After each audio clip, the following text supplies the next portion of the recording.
Our next question is, if m is equal to sec theta plus tan theta, then find sin theta and tan theta. ठीक है, हमको m की value given है तो हमको sin theta tan theta की value find करनी है, और ये याद रखिएगा कि इन दोनों की वैल्यू m के टर्म्स में आएगी हमारे पास. ठीक है, let us work it out. अब जरा नोट कीजिए, m की value is given m is equal to sec theta plus tan theta. ठीक है, ध्यान दीजिए,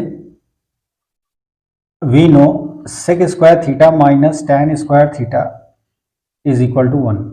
ये होता है हमारे पास. ठीक है, अब इसी को हम a square minus b square से फैक्टराइज कर लें. Sec theta plus tan theta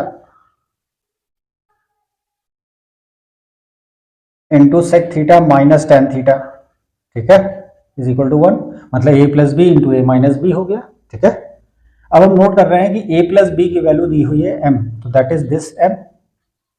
ठीक है, is equal to 1. Sec theta minus tan theta is equal to 1 divided by m. ठीक है, this is equation number 1, this is equation number 2. ठीक है, हम नोट कर रहे हैं यहां पर a प्लस बी के फॉर्म में, यहां पर a माइनस बी के फॉर्म में. तो इसका मतलब दोनों इक्वेशन को अगर साइमल्टेनियसली हमको सॉल्व करना है तो दोनों को हम ऐड कर दें तो tan थीटा कैंसिल हो जाएगा. ओके, तो that is equation 1 plus equation 2. ठीक है, तो that is sec theta plus tan theta is equal to m, sec theta minus tan theta is equal to 1 by m. ठीक है, अब इन दोनों को हम प्लस कर रहे हैं. ओके, तो that is tan theta is cancel. अब यहां देखिए 2 सेक थीटा आ जाएगा. ठीक है, is equal to m plus 1 by m. ठीक है, तो दैट इज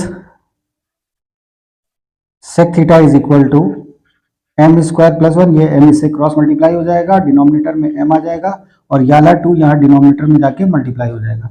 तो we got the value of sec theta. Okay, now we have got the value of sec theta. अब नोट कीजिए, या तो आप इस सेक थीटा की वैल्यू इक्वेशन 1 और 2 में सब्स्टिट्यूट कर दीजिए, और बाय सब्स्टिट्यूशन मेथड आप tan थीटा की वैल्यू कैलकुलेट कर दीजिए. हमें tan थीटा चाहिए. ठीक है, तो मेरे ख्याल से वही बेटर रहेगा. या फिर आप इन दोनों को आपस में सब्ट्रैक्ट कर दीजिए तो tan थीटा की वैल्यू आ जाएगी. Okay, that is equation 1 minus equation 2.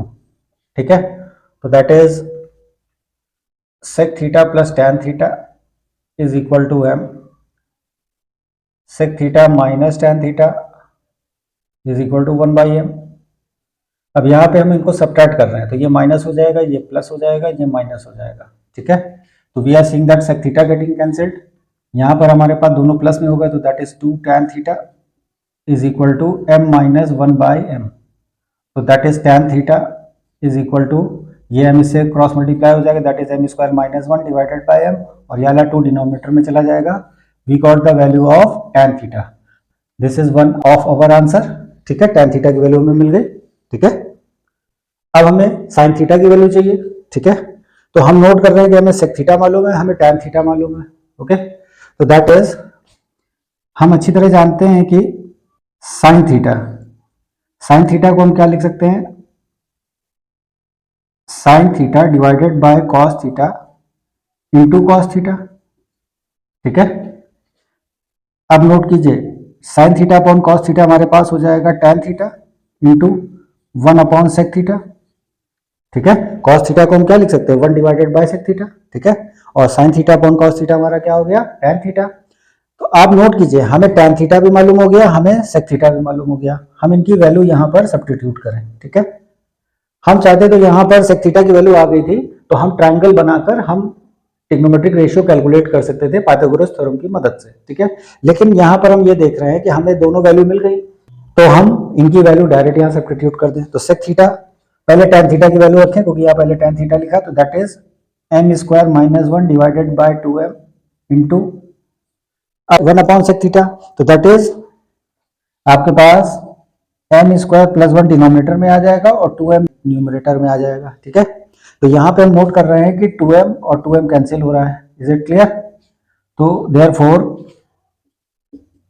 Sign theta is equal to m square minus 1 divided by m square plus 1 and this is the second answer we were requiring. Okay, अब हमें sine theta की value चाहिए थी, वो ये आ गई, और टैन थीटा की वैल्यू ये आ गई। तो these are our final and ultimate answer.